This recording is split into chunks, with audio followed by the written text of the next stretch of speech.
So let's just get the record straight.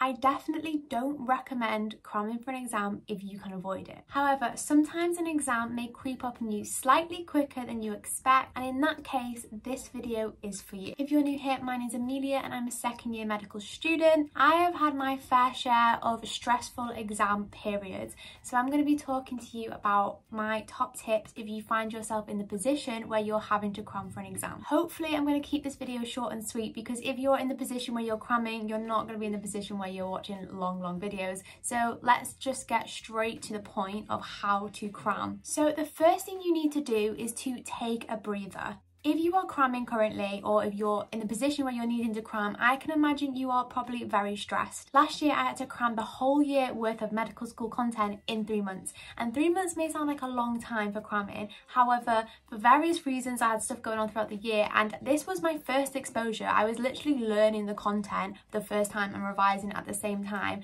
and I had to cram 9 months worth of content into 3 months. So when you put it like that, it really wasn't much time, and I was very stressed at the time. I was literally like, there's no way on earth I'm going to be able to do this. There's no way I'm going to be able to pull this one out of the bag. And lo and behold, I managed to do it and I made it into my second year. So while I do not advocate for cramming if you can avoid it, I also understand that sometimes things don't go to plan, and if that is the case, then you may find yourself in the position where you're cramming. In that instance, you need to take a breather and ground yourself. I managed to pull through it, so if I can do it, you can do it. That leads me on to the next thing, that not all stress is bad stress. You may be familiar with the stress curve, and if you're not, I'll put it up here.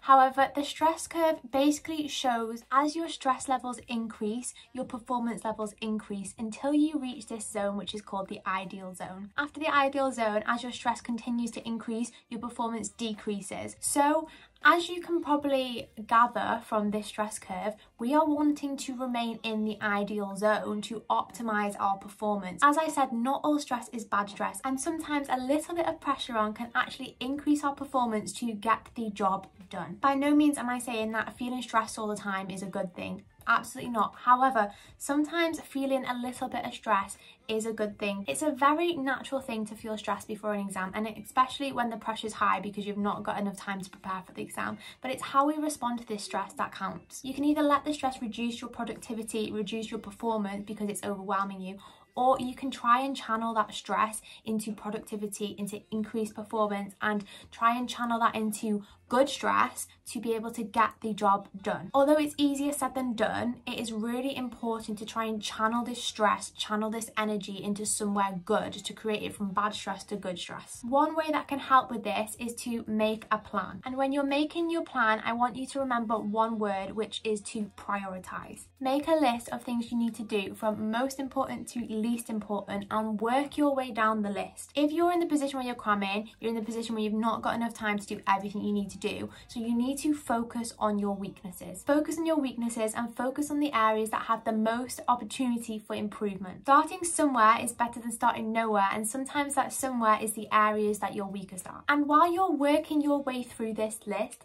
it is really important to optimize your time. I don't usually advocate for using every hour of your day for studying and not having balance and not having a work-life balance, but desperate times call for desperate measures.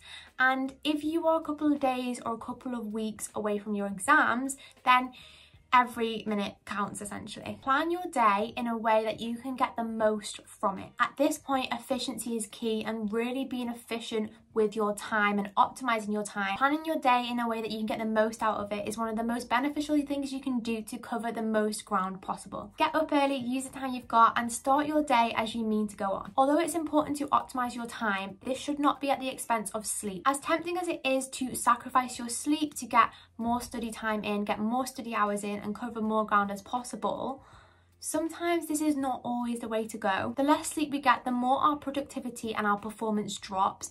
And although you're trying to cover as much ground as possible, it's not worth doing if none of it's going in. So it's really important to still be looking after yourself while you're cramming. It's still important to be eating properly, drinking properly, taking little mini breaks where you can, and getting enough sleep to be able to fuel you and power you through your cramming sessions before your exam. Although we're trying to cover as much ground as possible, it is still quality over quantity. If you're spending all day every day working, but you're absolutely absolutely exhausted and nothing's going in and the information is not being retained, then it's completely and utterly pointless. Really important to find that happy medium where you're optimizing your time and using the time the best you can without getting to the point where you're using the time too much and it's not effective. If you're not looking after your brain when you're really testing it, it's not going to work for you. So you still need to be looking after your brain, taking rest when you can, sleeping enough, drinking enough, eating the right things. And they are probably my 5, I think we did 5 top tips for cramming for an exam if you're in the position where you need to cram. Obviously, if you can avoid cramming, I definitely recommend it to make your life a little less stressful. However, as I said earlier, sometimes an exam may creep up on you a little quicker than expected. Sometimes things don't go to plan, and sometimes you find yourself in the position where you're having to cram essentially. So good luck if you are cramming, good luck for any exams or any deadlines that you may have approaching. And that is the end of this video. So if you have enjoyed this video, I would really love it if you would like and comment down below and subscribe to my channel. Thank you once again, and I will see you in the next one.